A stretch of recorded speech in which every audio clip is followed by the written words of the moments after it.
महाराष्ट्राची संस्कृती आणि फोक प्रबोधन कार्यक्रमाचे महत्त्व महाराष्ट्राची परंपरा संस्कृती दाखवण्याचे काम या माध्यमातून केले जाते। डिजिटल युगात तंत्रज्ञानाचा विपर्यास केला जात आहे। आज आपली संस्कृती विसरू नये। फोक प्रबोधन सारखे कार्यक्रम महत्त्वाचे आहेत। परदेशात छत्रपती शिवाजी महाराज जयंती साजरी करतात। गणेशमूर्ती स्थापना करून 2-3 घर मिळून एकत्र गणेशोत्सव साजरा करत संस्कृती जोपासण्याचे काम करतात। संस्कृतीचे महत्त्व परदेशात गेल्यावर जाणवते। आपली माणसे काय असतात या कार्यक्रमाच्या माध्यमातून आपल्या गावाचे वेगळेपण संस्कृतीचे महत्त्व समजते। संस्कृती जोपासण्यासाठी फोक प्रबोधन सारखे कार्यक्रम महत्त्वाचे आहेत। माजी सैनिक आपल्या कामात सातत्य ठेवून देशाच्या विविध सीमेवर काम करत असतो। वाबळे हे नेहमीच समाजासाठी चांगला विचार देण्याचा मानस ठेवतात। फोक प्रबोधन या कार्यक्रमाच्या माध्यमातून लोककलेचा वारसा जपण्याचे काम वाबळे कुटुंब करते। ही कौतुकास्पद व अभिमानास्पद बाब आहे, असे प्रतिपादन आमदार संग्राम जगताप यांनी केले। जॉगिंग ट्रॅक सावेडी अहिल्यानगर येथे माजी सैनिक मनसुख वाबळे व समाजसेविका शालिनी मनसुख वाबळे यांच्या वतीने अभिमान लोककलेचा वारसा परंपरेचा या अंतर्गत फोक प्रबोधनात्मक सांस्कृतिक कार्यक्रमाचे आयोजन केले होते।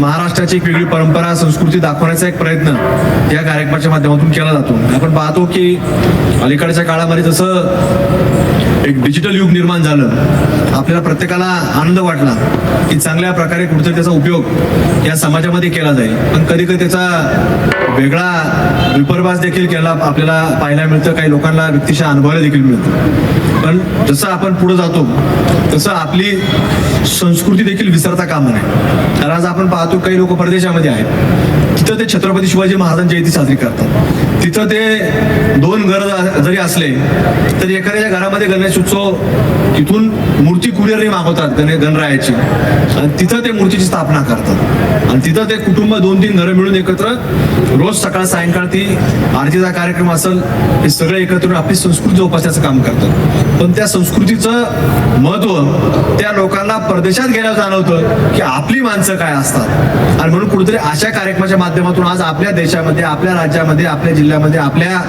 शहरामध्ये किंवा एखादा व्यक्ती ग्रामीण भागामध्ये राहत असताना त्याला आपल्या गावामध्ये राहत असताना देखील कधी कधी त्याचं वेगळेपण, त्याला कधी कधी संस्कृती कधीतरी एक वाटत नसतं, पण त्याचं महत्त्व हे कुठेतरी आपण त्यापासून लांब गेल्यानंतर जाणवत असतं। तुम्ही संस्कृती जोपासायची असेल तर अशा कार्यक्रमाच्या माध्यमातून एक फोक प्रबोधन आज जो कार्यक्रम आपण वाबळे साहेब घेतलाय, निश्चित रूपानं या कार्यक्रमाच्या माध्यमातून एक चांगल्या पद्धतीनं एक शेवटच्या माणसापर्यंत हा उपक्रम हा पोहोचवला गेलेला आहे, पोहोचलेला आहे। पण मनापासून तुमचं मी अभिनंदन व्यक्त करतो।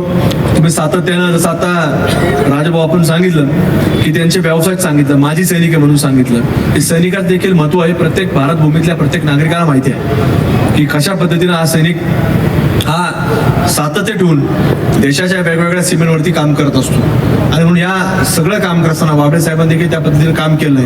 आणि आजही जरी ते त्याच्यातून निवृत्त झाले असले पण तरी देखील त्यांनी त्यांची भावना कधीही याच्यापासून लांब गेलेली नाही। आणि म्हणून आज या ठिकाणी देखील आपल्या या संपूर्ण परिसरामध्ये जसं आपण सांगितलं, आता ती आज जरी तुम्ही सांगितलं आता वॉर्ड आहे, अमुक आहे, इलेक्शन आहे, पण 2-4 वर्षापूर्वी घेतला तेव्हा काही कुठली निवडणूक नव्हती, तेव्हाही त्यांनी कार्यक्रम घेतला होता। पण हा एक मनात त्यांचा अभाव असतो की आपल्याला काहीतरी चालू ठेवायचं, काहीतरी कार्यक्रम घ्यायचं, लोक एकत्र आणायचे, त्याच्यात चांगल्या विचार हा अहिल्यानगर वासियांना द्यायचा, हाच त्याच्या मागचा प्रयत्न असतो। आणि त्या निमित्तानं त्यांनी हा प्रयत्न आज देखील चालू ठेवला।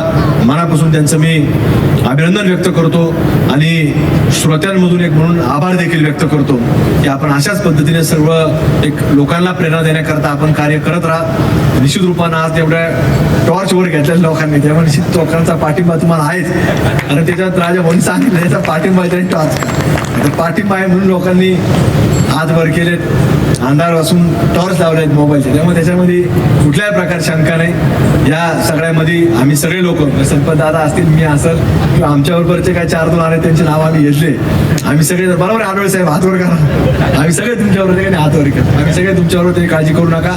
आमच्या सदैव तुमच्या आशीर्वाद जसे आमच्या मागे आहेत तशा आमच्या शुभेच्छा या सदैव तुमच्या पाठीमागे राहतील, एवढी मात्र खात्री आपल्याला या ठिकाणी देतो। आणि संपतदाराच्या वतीनं, माझ्या वतीनं आमच्यातून आम्ही आलो तर तिथं धर्मवीर छत्रपती संभाजी महाराजांचा जी मूर्ती ही आपल्या अहिल्यानगर शहरामध्ये दाखल झाली, तिची पूजा अर्चा करून तिचं आता फिटिंगचं काम सुरू होणार आहे। आणि परवा म्हणजे मंगळवारच्या दिवशी 16 डिसेंबर 2025 रोजी या मूर्तीचा उद्घाटन सोहळा, लोकार्पण सोहळा आपल्या जिल्ह्याचे पालकमंत्री आमदार विखे पाटील साहेबांची उपस्थित होणार आहे.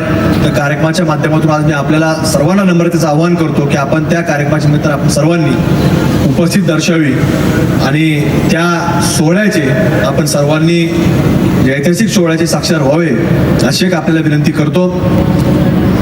नमस्कार, मी सौ शालिनी मनसुख वाबळे. आज आपण हा फोक प्रबोधनचा कार्यक्रम ठेवलेला आहे आणि अक्षरशः खूप छान प्रतिसाद आपल्याला इथे मिळालेला आहे. ज्या इच्छेने आपण ठेवलेला आहे हा कार्यक्रम म्हणजे पब्लिकनी आपल्या 3 नंबर वार्ड मध्ये सगळी मतलब माझ्या सर्व मैत्रिणी या ग्रुप सगळ्यांनी खूप छान प्रतिसाद मिळाला आहे आणि छान कार्यक्रम. हा कार्यक्रमाचा उद्देश खूप लावणी, पोवाडे म्हणा, परत पहाटेचे जे सिंगर आपण म्हणतो ना तो कार्यक्रम, सुंदर कार्यक्रम चालू आहे आणि छान वाटतं, खूप आनंद होतो.